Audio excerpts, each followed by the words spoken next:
Okay. Hello, hello, hello. Um, yep, we're back. Uh, Let me just do a quick test on YouTube.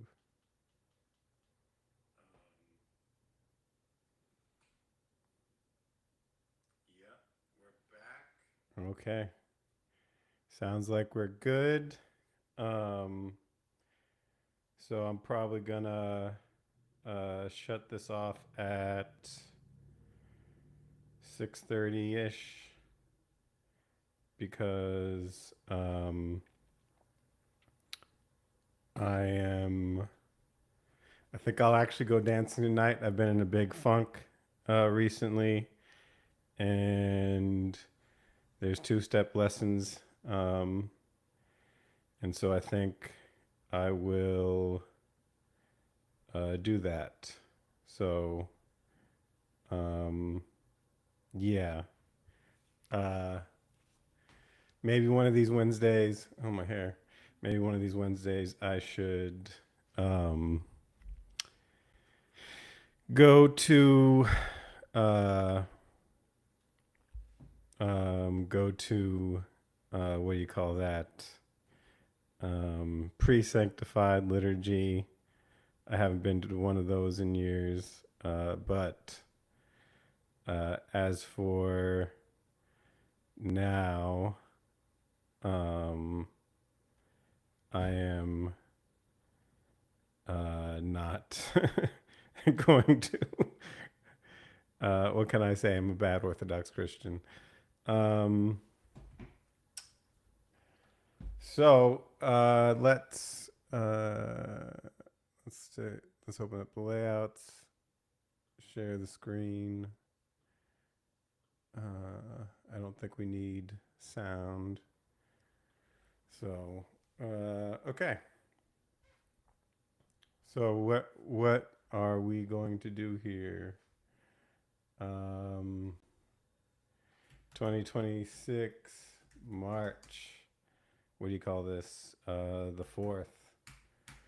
Um, the first thing we're going to do is add a way to document progress in docs. Um, let's just create a new folder. Let's call it updates. And let's save this to docs and save it to updates. And rename, I guess.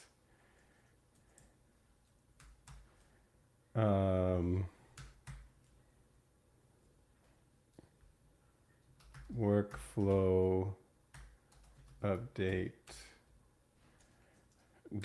.md, and let's just so let's do that. So workflow update. So I'll use this as the prompt. Add a way to document progress in docs. We need to add a progress folder to docs. This progress folder should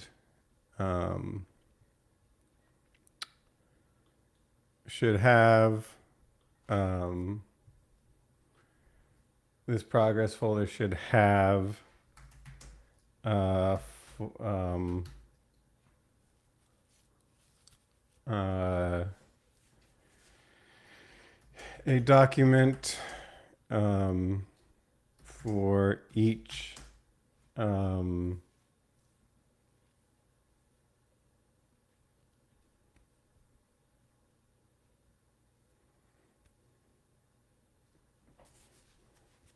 should have a subfolder for each milestone and a markdown document for each phase in the milestone describing the work that was done.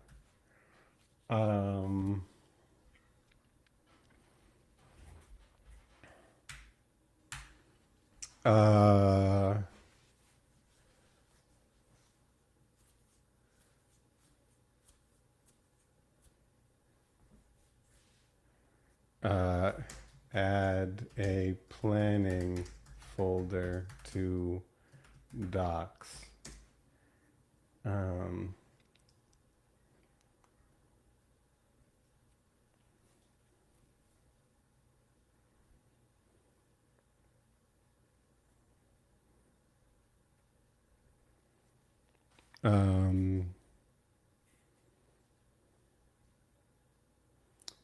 The planning folder should have subfolders for each new milestone.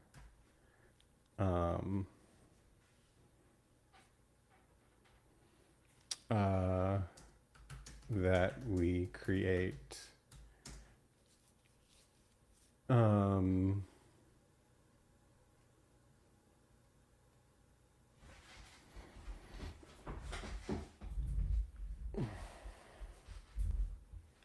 let's see.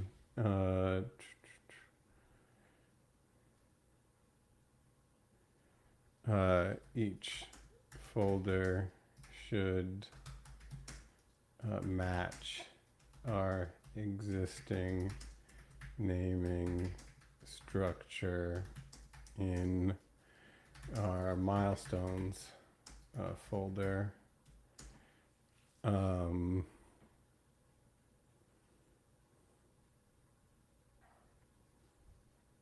Each milestones folder in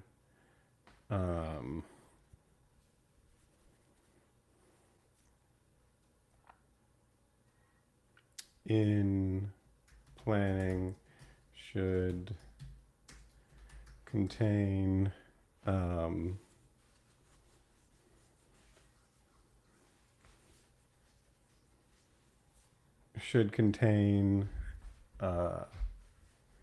what do you call it? Should contain a project overview folder and a definition folder.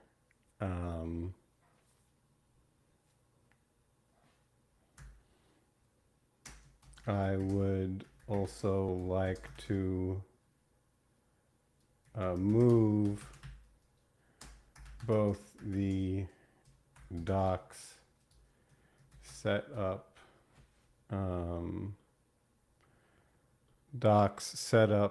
folder into the planning folder, as well as the what do you call it?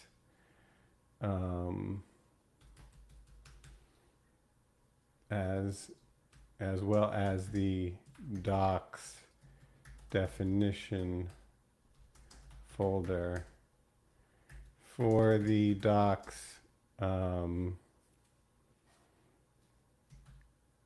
definition folder, put it under docs planning initial milestones.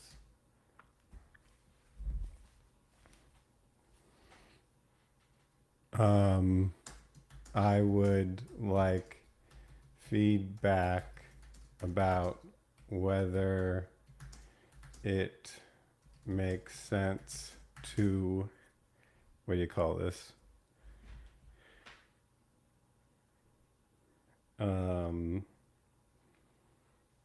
I thought I put this on do not disturb. Do not disturb. Whether it makes sense to reuse. Let's see. Let's see. We do this to reuse for generating future milestones, or if we need to create a separate setup prompt file that takes into account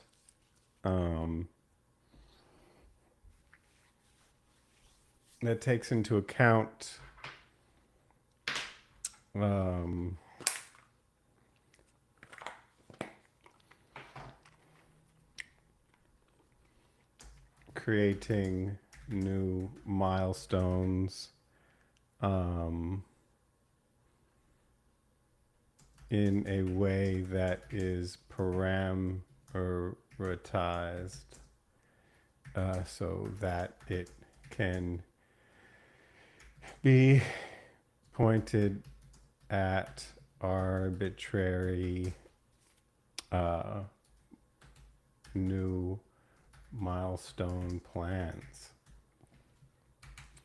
Okay, and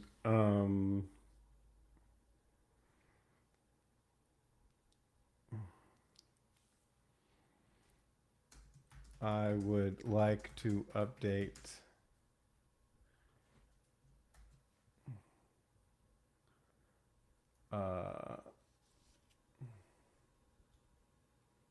I would like to update as well as the new milestone setup doc if we create one to account for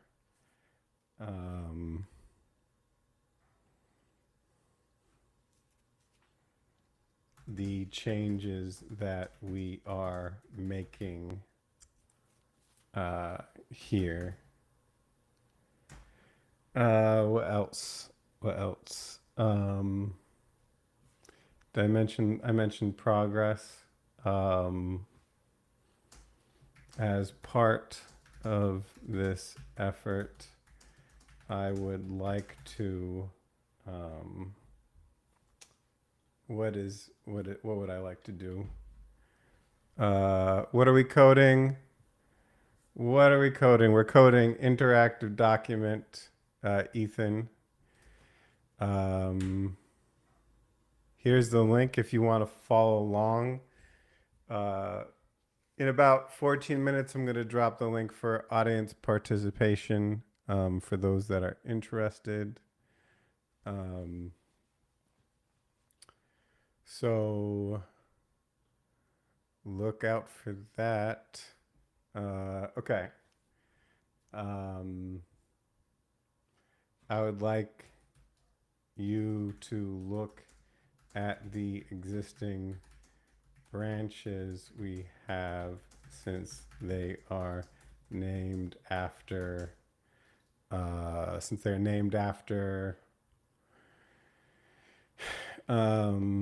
milestones and phases, and use that to generate progress documentation for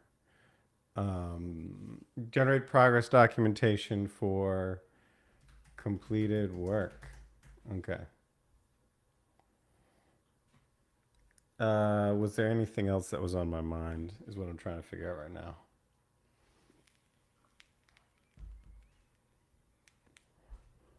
What else?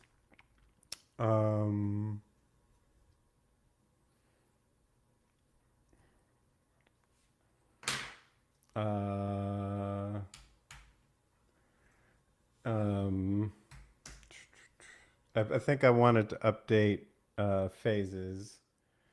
Um, project or new milestone set up documents should be updated to state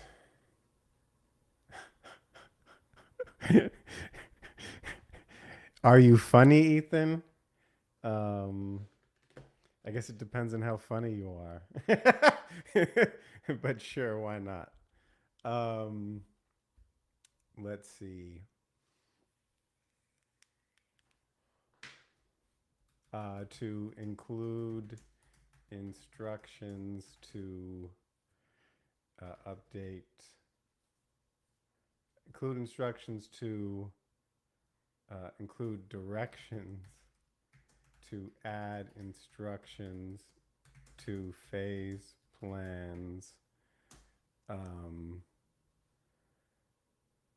to update progress documentation when both when work is completed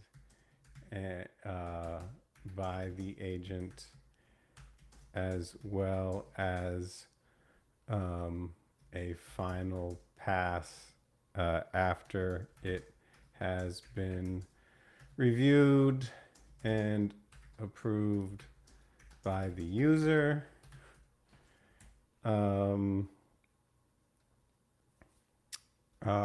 Finally, I would like to update phase plans that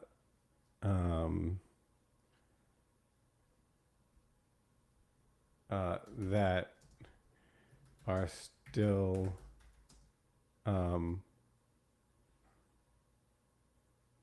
untouched or phase plans that we haven't worked on yet to match all new requirements that I am adding to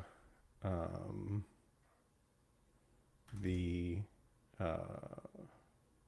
new project and milestone set up documentation. Okay. Okay. So I think that that is good. Um,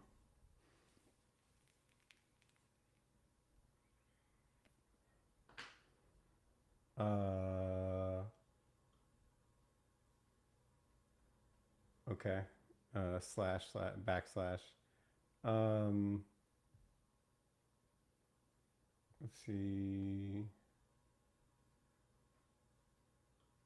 Uh, for branches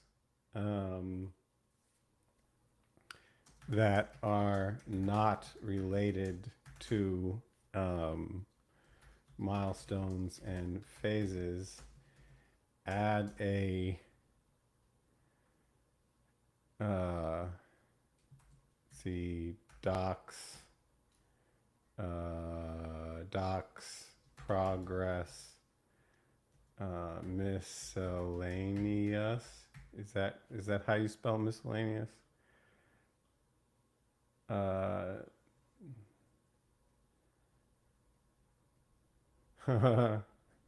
man. uh, come on, you don't you gotta like normally these menus have got like a lookup definition. Um, let's see. Miscellaneous.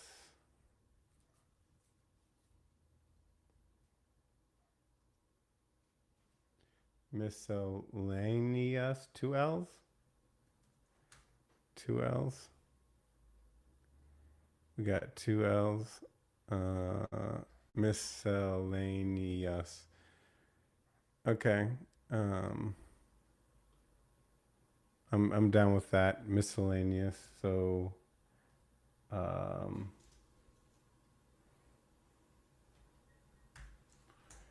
um,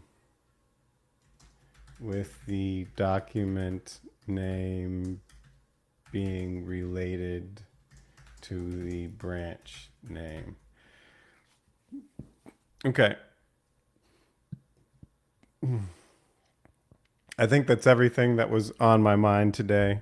When I was, oh, I'm not, I'm not even, I'm not even in the stream. Lol. Okay. So those are the thoughts that were occurring to me today. Let's,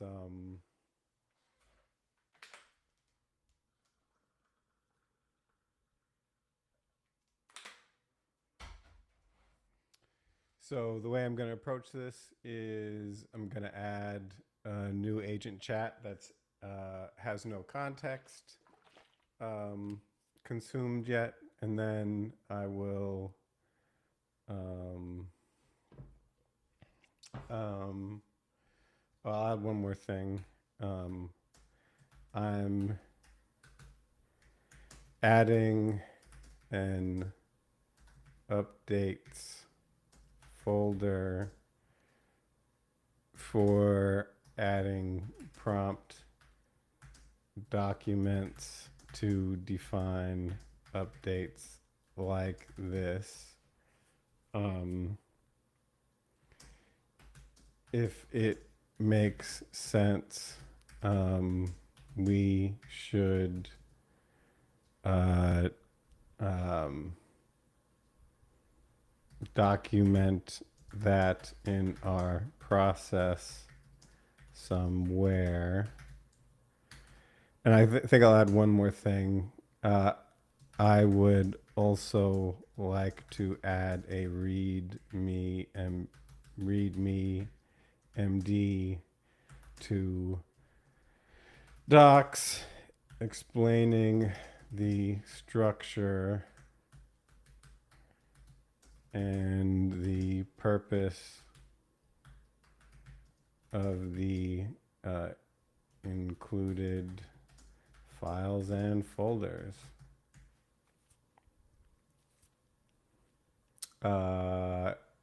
Plan.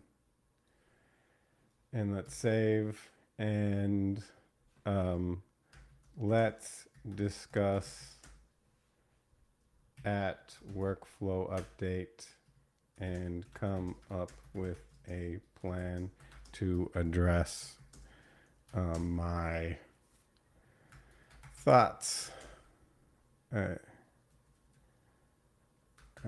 address the directives in that file. Okay. Now the agent will do its thing.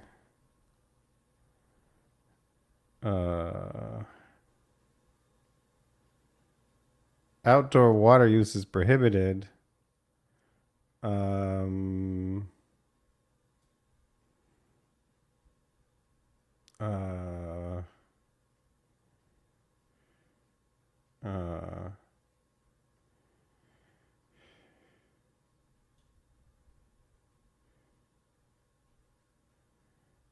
okay. Like, I don't.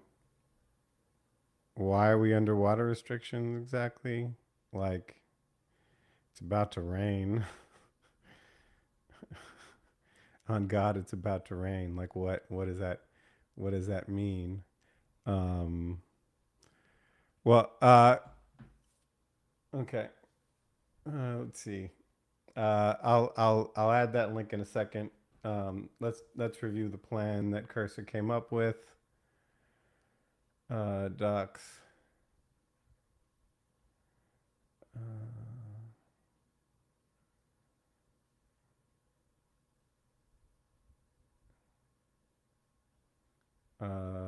Miscellaneous. Uh,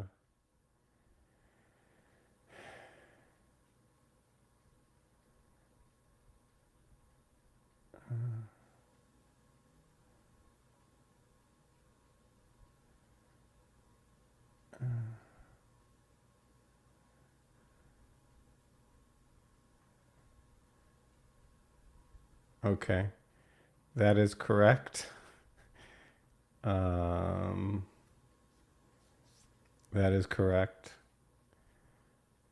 And move setup plus definition. Uh, hell, I'll drop the link now. Let's see. Uh, invite audience link. Um, so this is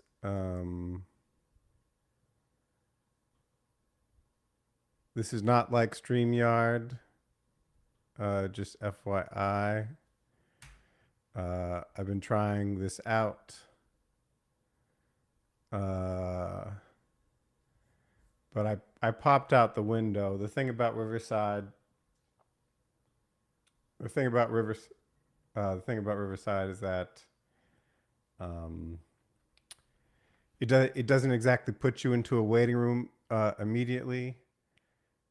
It'll Riverside's built around having private webinars, so it puts you into the webinar, and you have to click request live call in for me to see you in the waiting room, basically.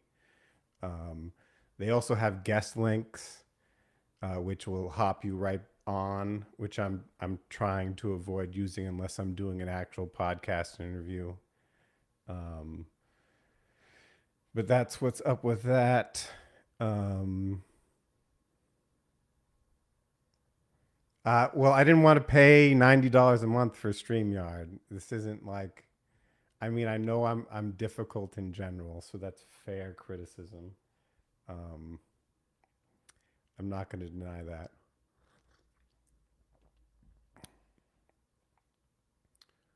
But okay, you gotta click the button, Ethan, the request to join in the bottom right, and then I should see a menu item uh, that says, "Do you want to let this random person on the stream?" No button. Um, okay, let's see. Uh, hello. Okay. So I can add. Okay. Well, if you're there, if you're well, do is I'll add. I've got the private chat. If you can see the private studio chat, I'll just dump the guest link in there. We can try that, and that should just like let you in automatically if you can see the private chat in the Riverside browser window. Um, that should work.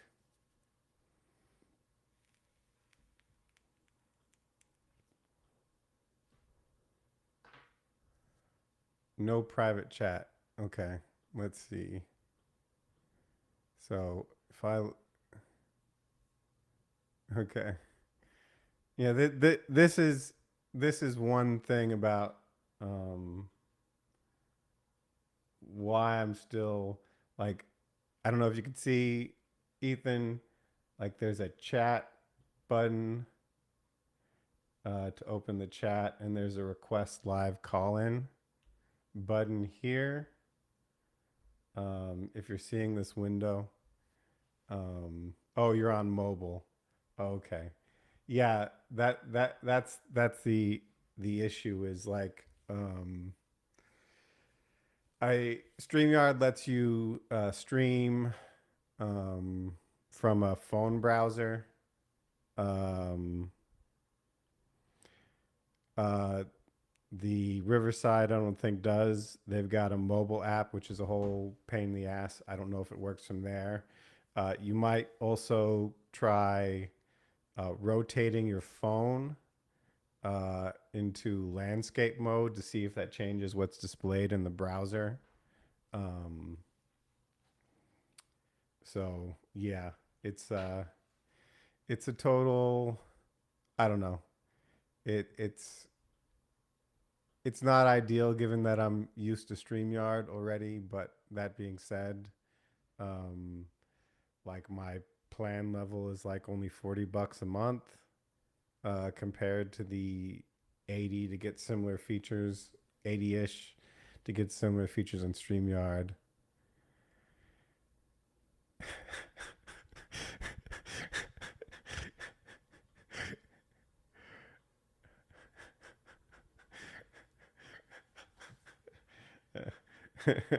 Okay. I'm sorry. But if you're on the app, then definitely try rotating to landscape mode. And if you've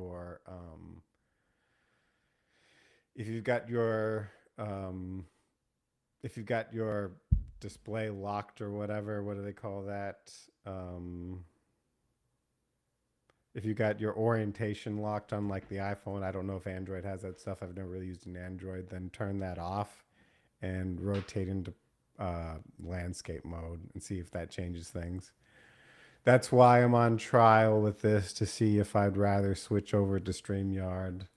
But Riverside is also better for like podcast recording because they do local recordings and then upload, which makes it easier for creating content after the fact. I'll have to write into Riverside about these things if I stick with it and ask for some feature requests. Okay, so planning subfolders. Um,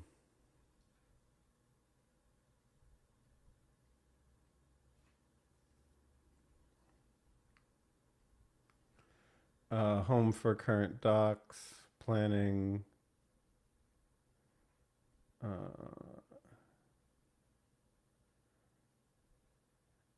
Moves, docs setup, planning setup, docs definitions, move docs, project overview to that works.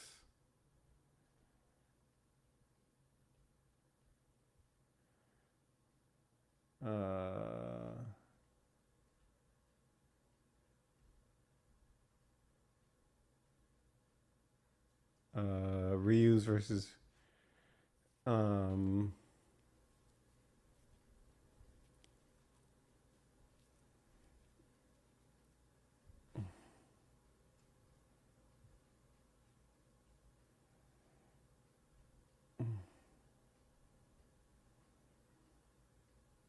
update phase plans that have not been worked on. Step after. Okay. Um, add progress documentation.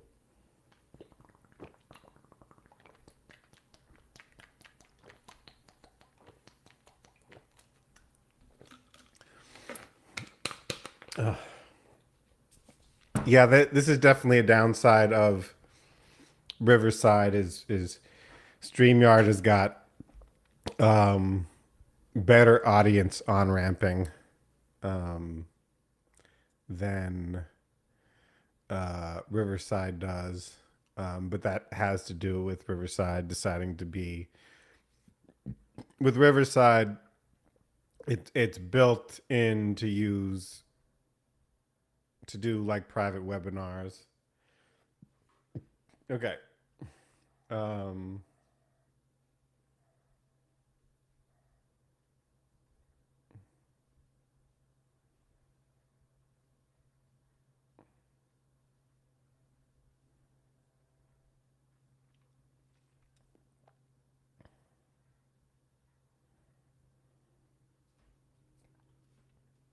I think parameterized um, new milestone setup is good For progress, um, I don't want separate folders for um, I don't want separate folders for uh, the initial milestones. Um,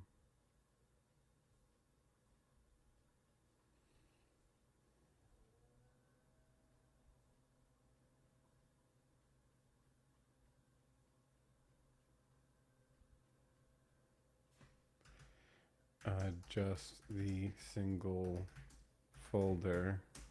Are there any other? Oh, court jester. Nice. Okay, that worked. What's up? Yo.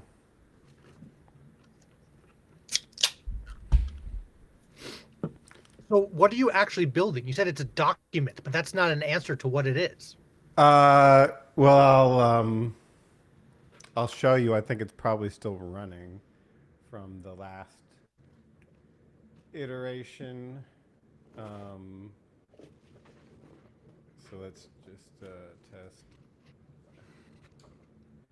test, test. Let's see. Create account. Sure. Uh, and then, I just memorized um, your password. I mean, that's fine because this isn't a live system anyway. Um, okay. Uh,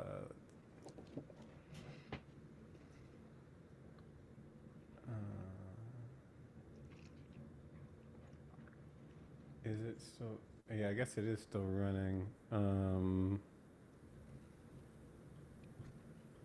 Okay, this isn't even working anymore. Create deck, upload CSV, soft dev, projects, interact document. Let's try this. See what happens. Did you Okay. listen to the AI conversation on PVK's channel with Kale and Sam and Trip? Yeah, I mean, yeah, I did.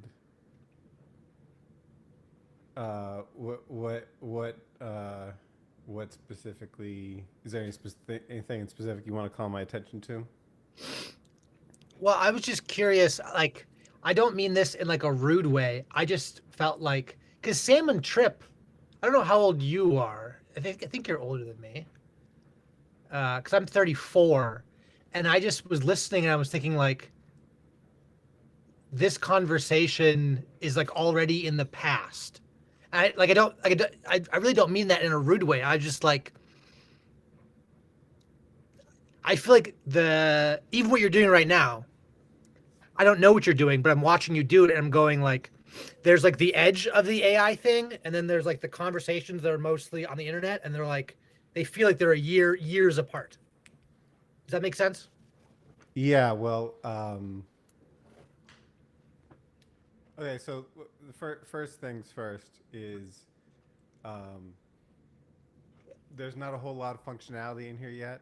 So I'll break down what I'm doing by first talking about this test functionality that I implemented on Monday, and then talking about what I'm doing in Cursor, Heck which yeah. is an AI agent driven integrated development environment. IDE is what we say in the business, integrated development environment. It's based on a Microsoft tool that does sort of the same thing called VS Code. In our lingo, we call it forking, where there's an Yeah. existing public project and you fork it and then you uh, make it your own product. I know of So forking. yeah, so like what a friend of mine, his name is Rylan. He does like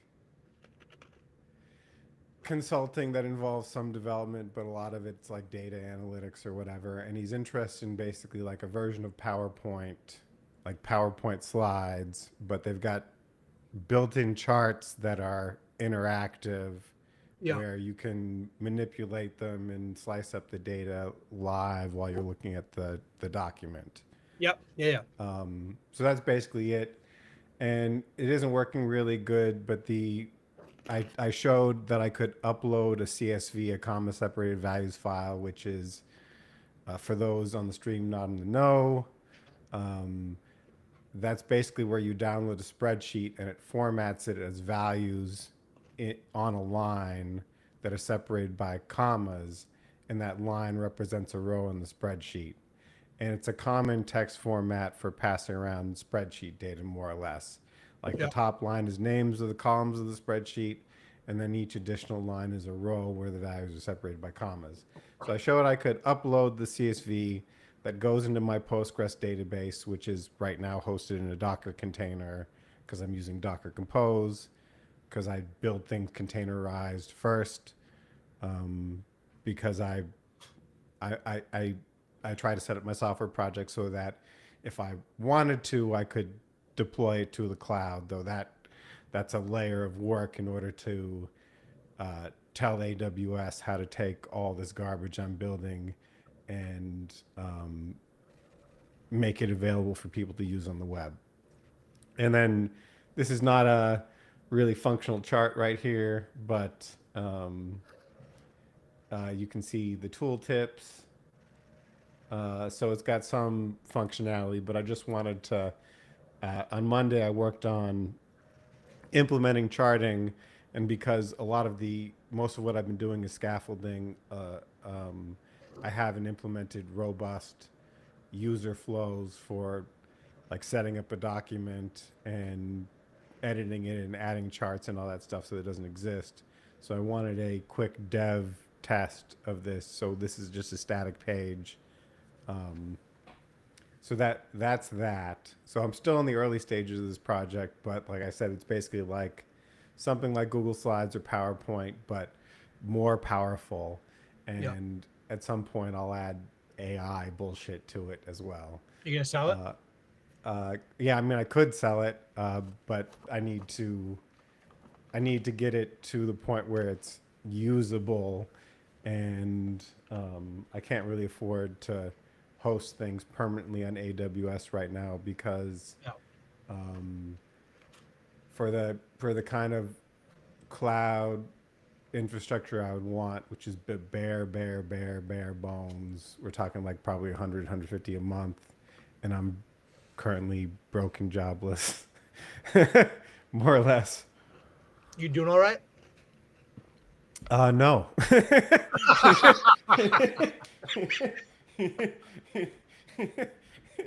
No, I've been in a funk since the end of October, and I'm forcing myself to do stuff like streaming, like this. I'm streaming this to LinkedIn and Twitter and YouTube and Facebook right now, and so this is just kind of like I'm testing doing this and getting used to the workflow.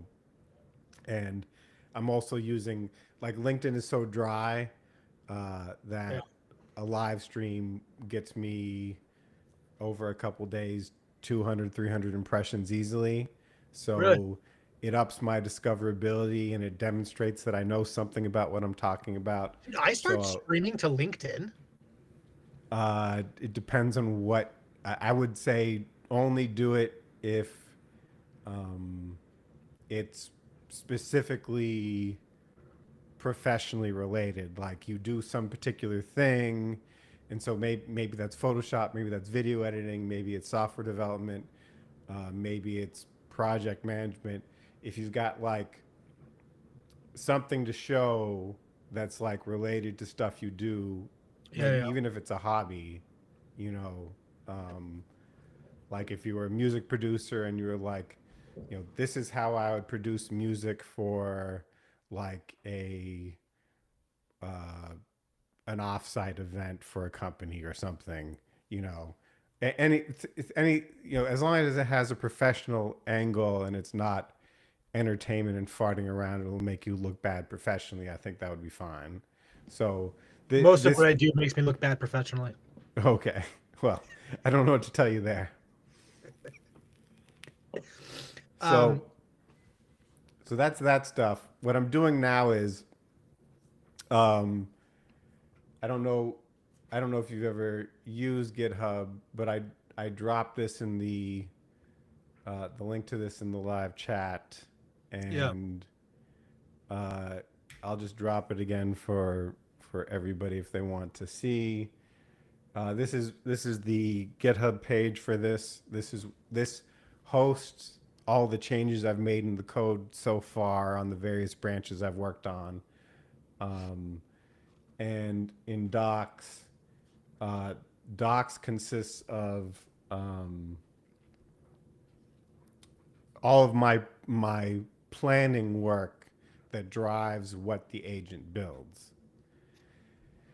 And um, the the main driver of that was uh, I wrote this initial document in collaboration with the agent and Cursor while I was on the initial call that I have. I have a call every Friday with my friend Rylan, and so a couple Fridays ago, I while we were on the call, I set this up, and then um, new project setup is a document I took from the Gauntlet AI people, and I updated it for my specific purposes. And what this does is it generates a host of more documentation that locks down things, Hmm. and then based on that, it also generates um, milestones, and the milestones represent like um, a set of functionality. So the initial milestone was setup, and so it generates these milestone folders. With the new project setup, will generate milestone folders. It'll generate just markdown descriptions of the phases. It's like It a will, project management template for the AI program, kind of. yeah, Here are the and tasks. Here, how you get to the tasks. This is what you need to yeah, do. Yeah, yeah, yeah. Okay. I'm and tracking with the then concept. it also generates. Oh, this is really slow right now. It also, I'll just move to the here. It also generates um, phase plan documents that specifically lay out all the steps Hmm. to complete the phase. And this is what actually drives the work. And it includes things like um, check out a Git branch initially. So it's a fresh branch for every phase. And that way I do the work, it commits the work to the branch. I review the work. We commit any additional changes to satisfy me.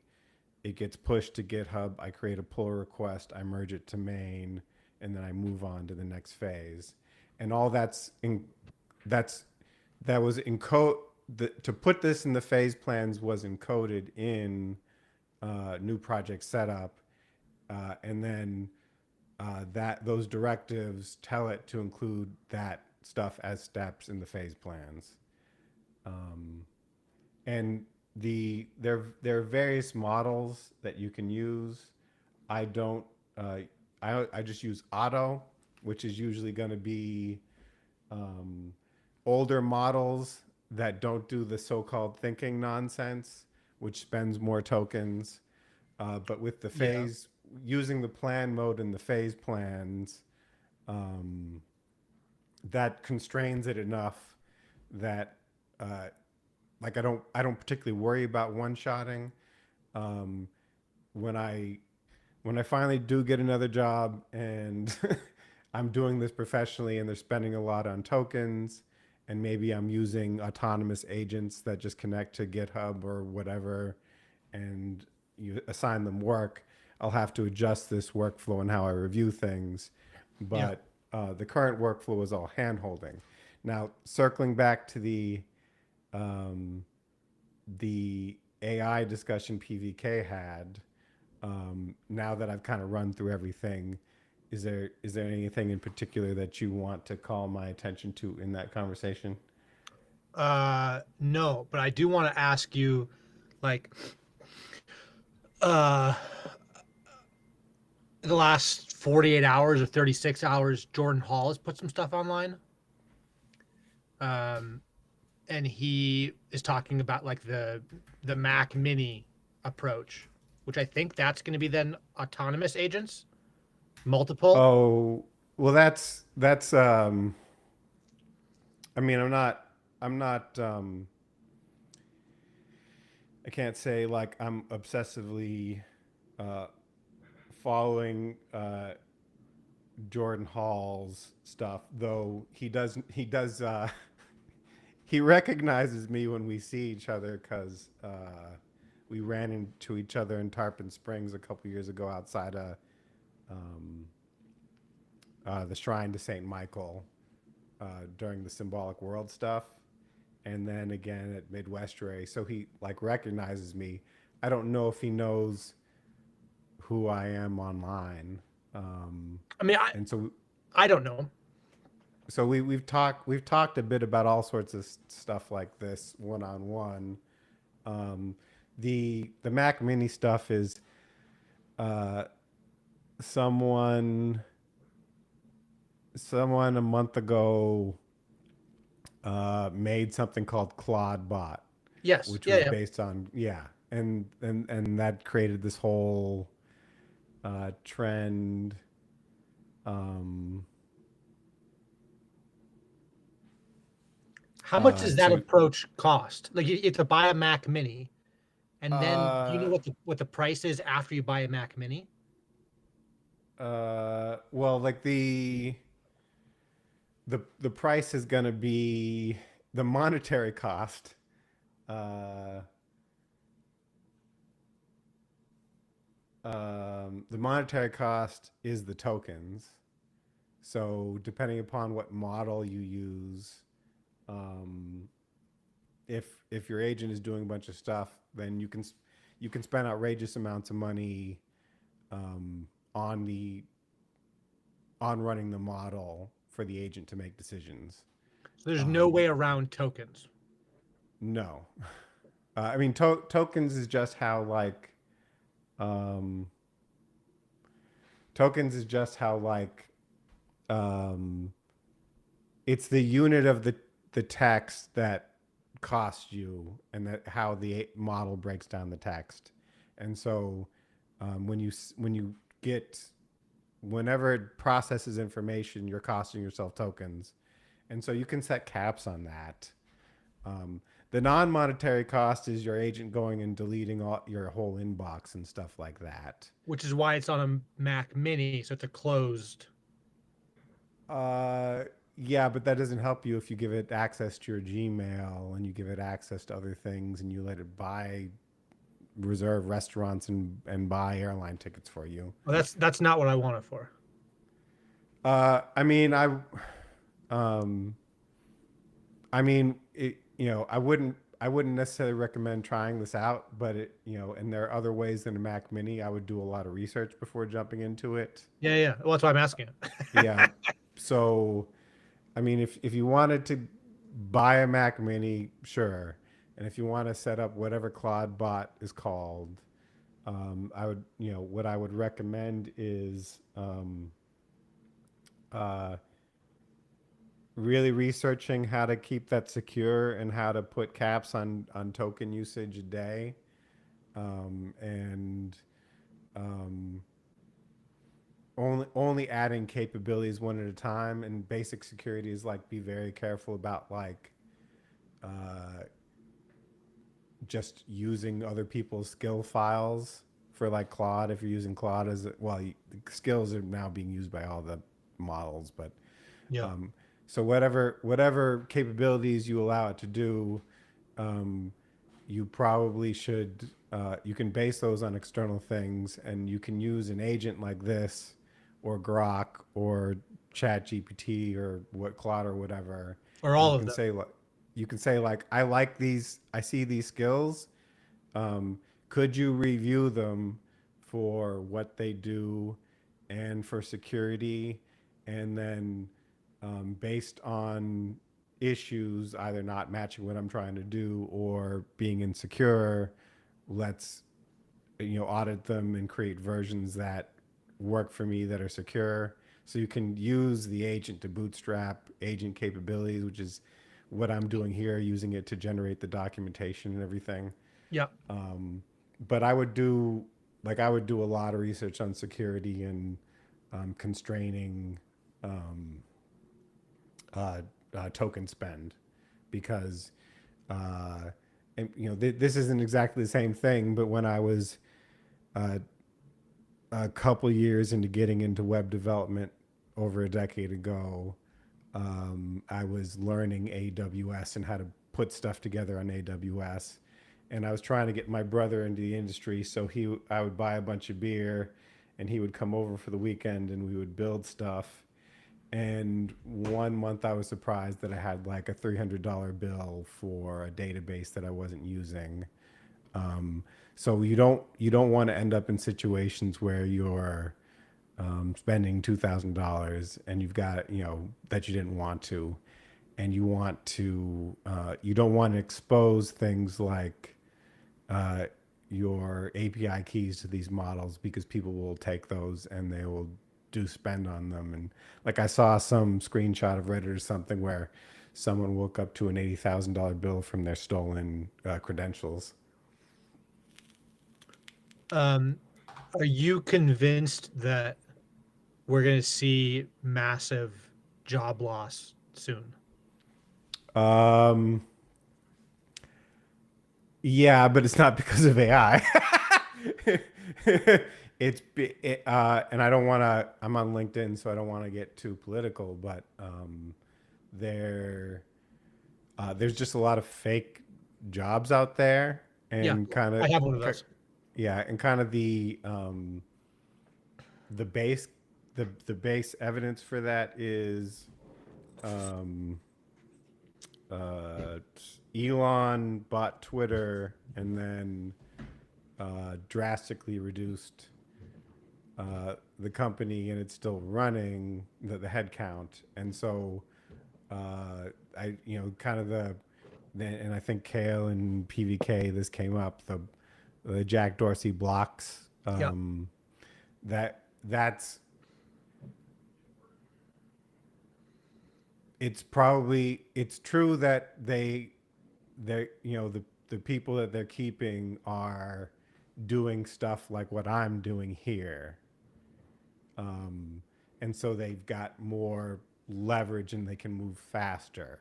So there, in some sense, there's an AI component, but um, the trend over my career in software has been using we keep getting tools that increase our ability to do things with less effort, like the whole web development ecosystem and JavaScript and Node Package Manager means that I can pull together a bunch of packages and build a web application super fast compared to like 20 years ago. And having cloud systems means I don't have to build out a physical data center in order to host my application. That just becomes software. And so the amount of stuff that I can do, even before this AI model nonsense, my leverage had increased a lot. And so this is an extension of that. But that the AI is being used as cover for people to cut headcounts.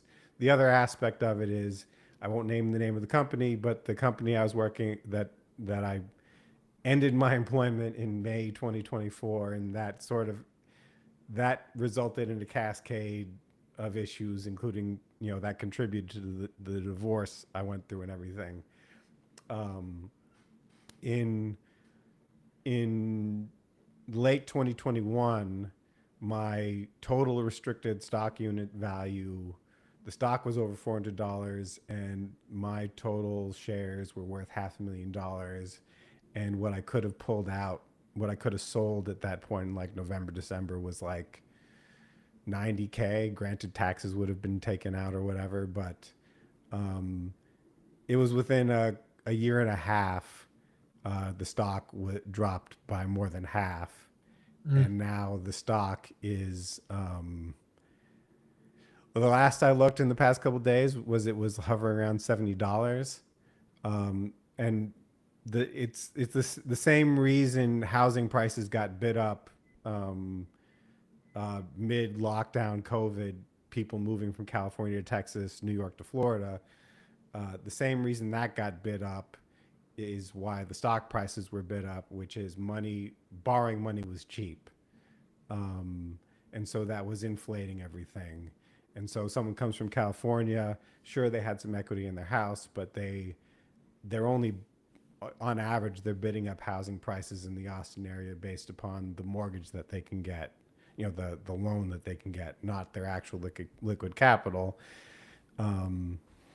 And so that's another issue is the stock performance is driving employment Yeah. headcount reductions, just like during COVID, the cheap money drove them to overhire.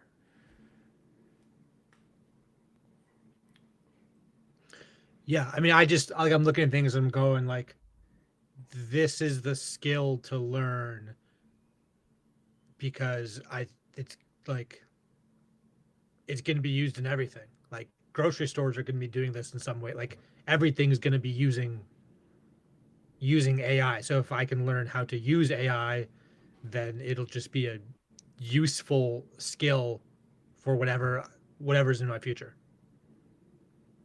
Um, I mean, LLMs have kind of a pseudo broad utility. Like I use Grok to write prompts for Sora. I've used Grok to discuss design decisions for applications. Um, so if you want to talk some specific thing out, I think it's useful to practice that, um, and just kind of be generally aware of like the landscape, like the thumbnail for this video. Um, Yeah, you've had some steamy thumbnails. yeah, so like my thumbnail workflow is like Oh, here we go. I did a music stream last night, and so I've still got my Midjourney subscription. So what I do is I let's see. So I'm reusing the same prompt for these vibe coding thumbnails, and I'm using a particular photo as an Omni reference, and it has me in a suit, so that's probably why it's doing this. And I do it 16 by 9, and I give it a certain Omni reference weight, and then it makes these, and then I download the one I want. I download this one, and then I go into my Grok subscription, and I edit the photo, and I tell it add the text to a particular place, and I download that and make my thumbnail. So just kind of basic stuff like this. I've got this stuff mastered. Yeah, well, I like, and but if using LLMs to help speed up decision making. Yeah. If um, I think most people that get into this are stuck in trying to use LLMs as therapy or boyfriends and girlfriends, though Yeah, no, no, the no. AI boyfriends is much more popular than the AI girlfriends, Not um, surprising. for reasons. So like learning how to use this stuff, um, this minimal kind of stuff, I think is good, and that puts you ahead of most people.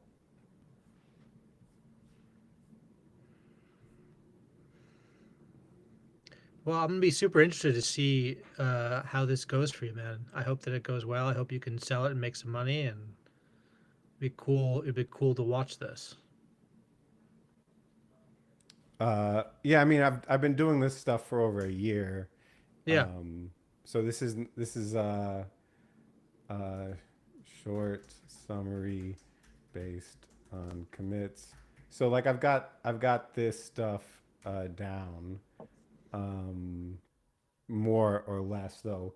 If I if I had money, I could be doing the autonomous agents because they charge extra for that, I think, and Claude has got those. Claude Code has got those, and Cursor's got those, where you can just say use autonomous agents and pull tasks from here and do it yourself. And then in the morning you wake up and you like review the stuff and merge it. Um, let's see, set up uh, uh, um, your proposed location is good. But like this is what I'm doing in Cursor right now is something that you can do with any LLM, where it's like you go in, you say I want to do a thing, let's talk it over and plan it, and then you use it to generate whatever content you want based upon that after you have the conversation. The only thing is you've got to be very specific about like, I want to do this. I don't want you to just build it. I want you to stop and discuss it with me. And when I approve everything, then go ahead and build it. So you've got to have some awareness of how they work and how to control what they do. Like when I was making the AI slop at the end of last year, I came up with a very detailed prompt to set up like generating videos for like for a project. Like I used this for Pet Psychic Detective, and it lays out the stuff, and then I paste that into Grok. I saved it into my notes in my iPhone. I paste it into Grok. I add some vague details about the story. Then I discuss the story with it. It gives me an outline of the different videos, and I've told it, generate one prompt at a time. And so I said, give me the first prompt. I dump that into Sora.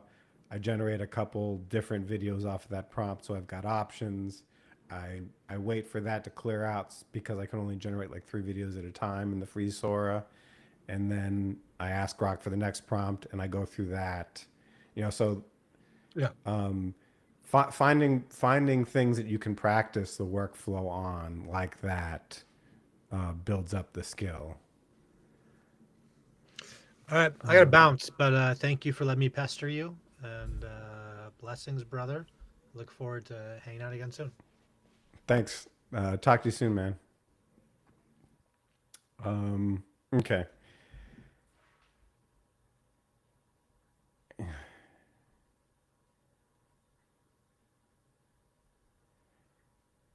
Yeah, I'm not sure I'm gonna make as much progress as I initially thought I was gonna tonight, but that's fine. Um, you got to be like, um, it's good to be giving advice and talking stuff out with folks. So,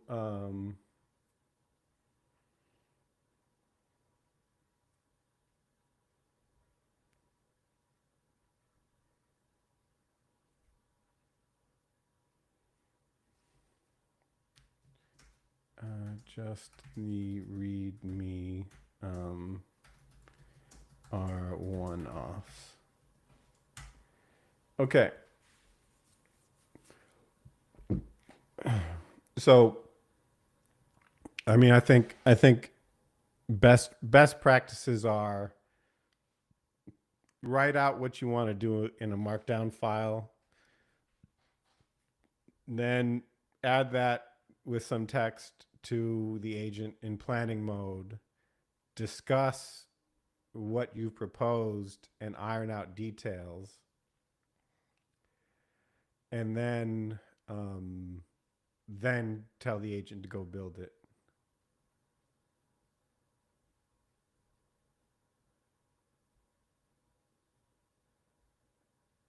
Okay. So I mean, it looks like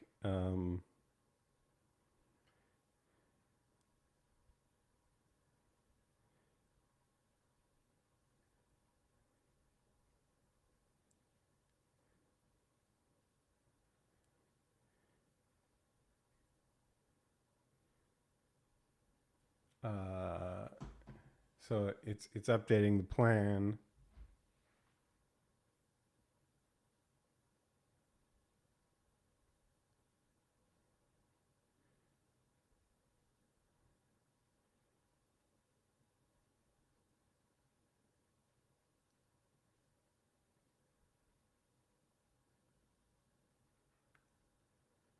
Okay.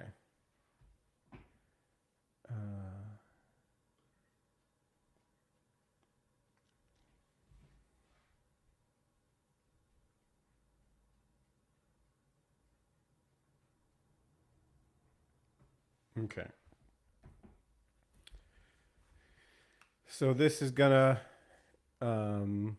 it created the to-dos. It's gonna do all the work I requested to update it, and um,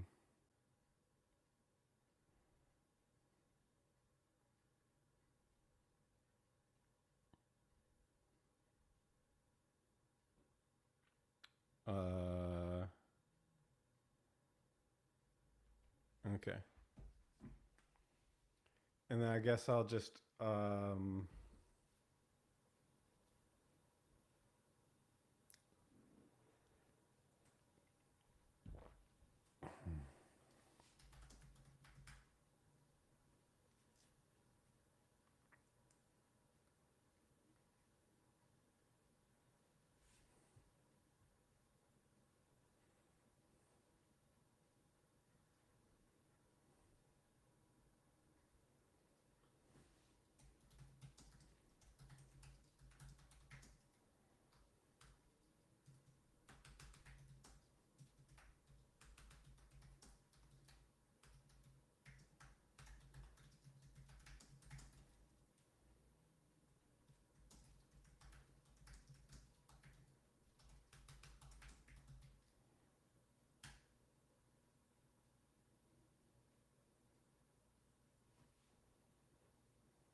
okay.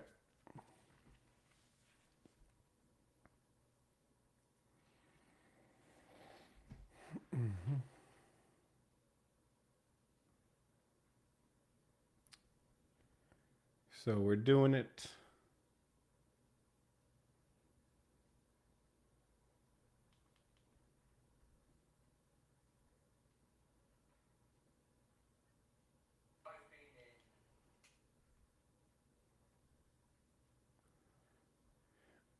Uh,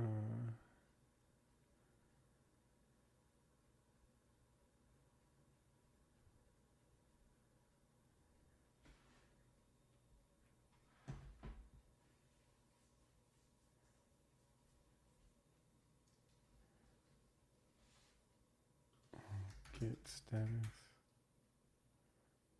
Um,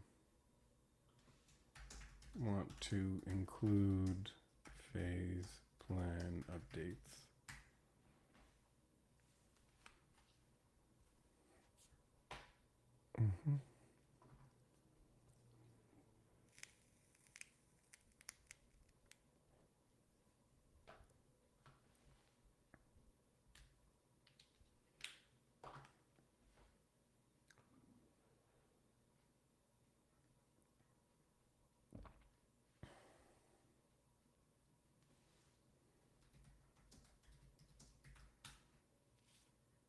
Okay.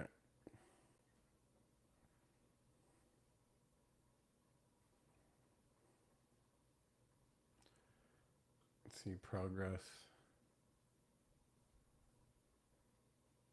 Um, add progress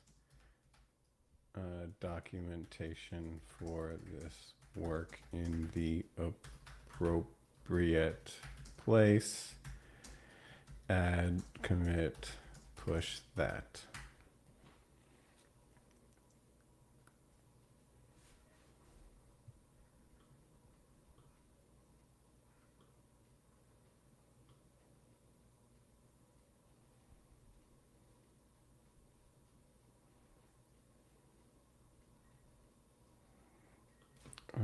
Also, I wanted a read me MD in docs. Create that, add, commit, push. Okay.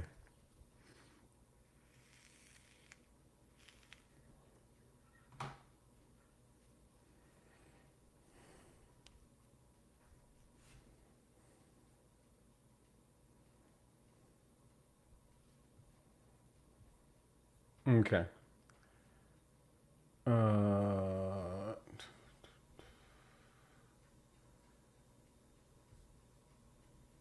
nice. Okay.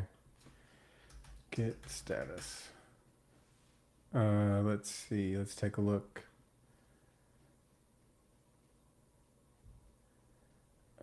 Compare and pull request. Updating, planning, and milestone workflow. Create pull request. Squash and marriage.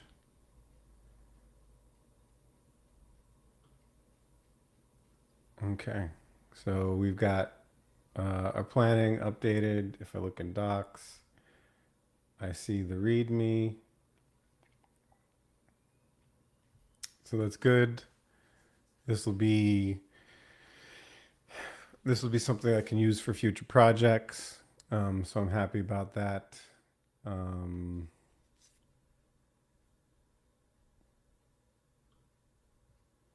and let's close all and a new agent.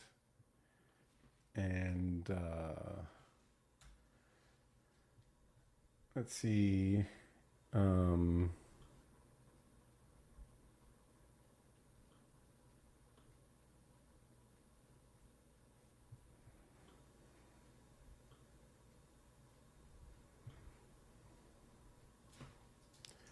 based on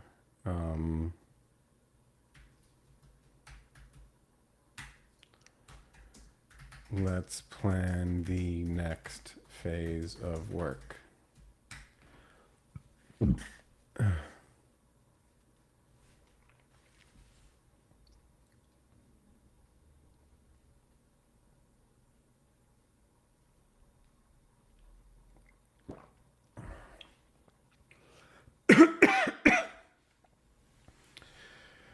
Now that I've got the progress folder,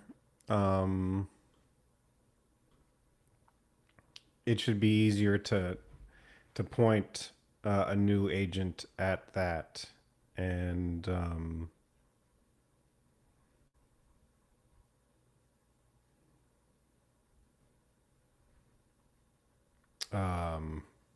know that'll reduce cognitive load on me. Next phase, slide editor.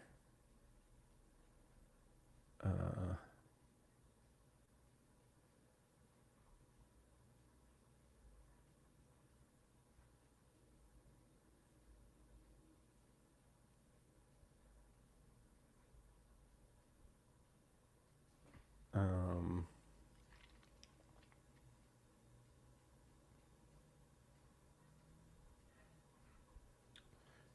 what are the trade-offs of grid versus Flexbox?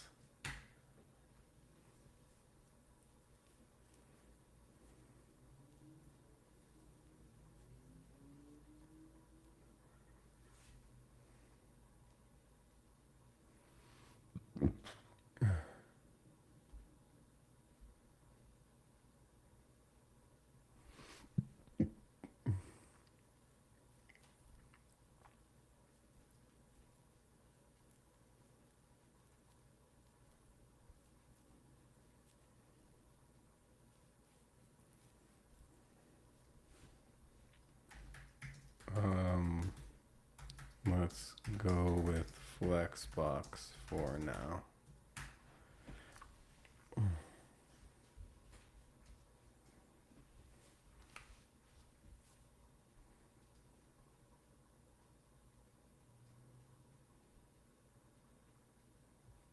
Okay.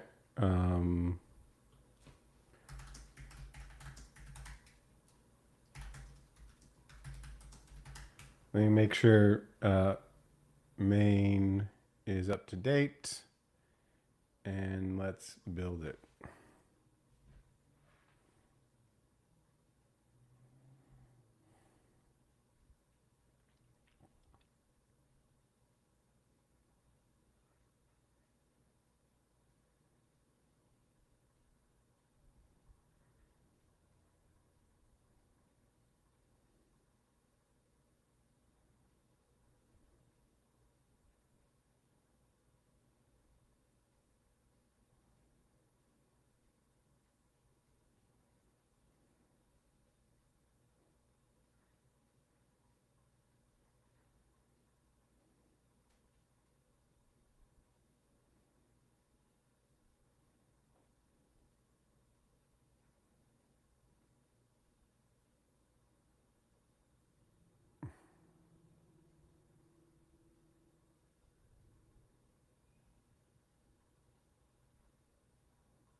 Okay.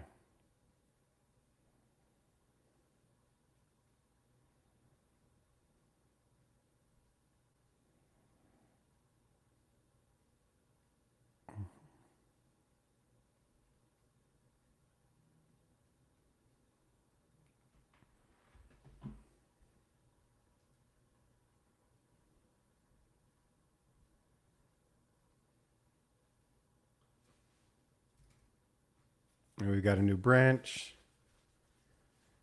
Um,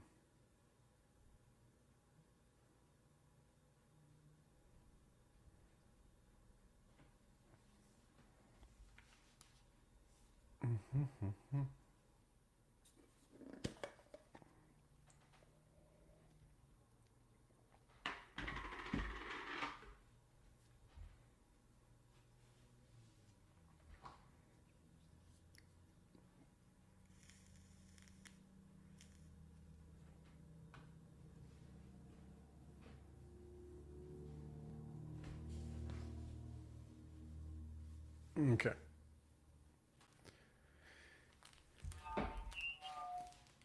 Okay. Long hair, man. It has got its downsides. Uh,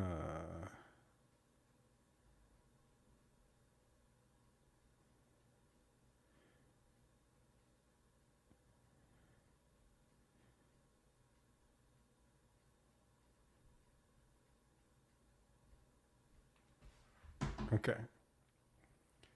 Let's see, where are we? Still building. I'll have to test this in the morning because I think I'm just gonna run this initial implementation and have it add and commit everything. Um, so it's almost done with this phase.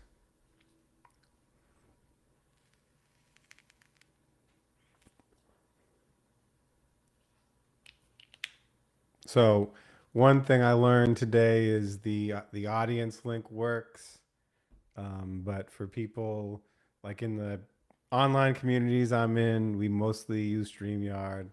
StreamYard's super expensive, but people know how to use it and what to expect. And Riverside definitely doesn't match those expectations, and so there is a there's a mismatch in what people expect. Um,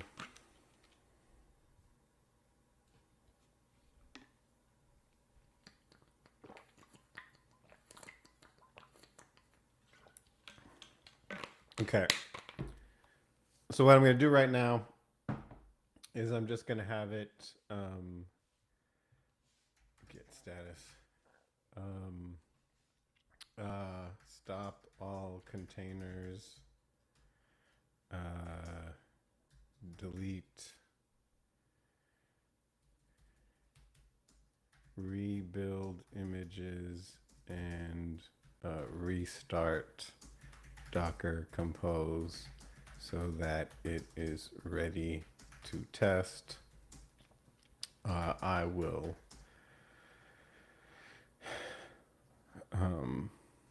probably test and review this tomorrow morning. Okay.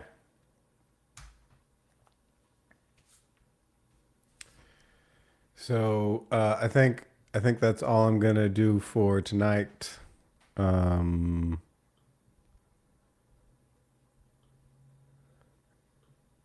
that'll be it for tonight. So I appreciate y'all tuning in and humoring me. Thank you, Ethan, for um, stopping in to say hi. I appreciate that. Um, and but for now, I think I'll stop and I will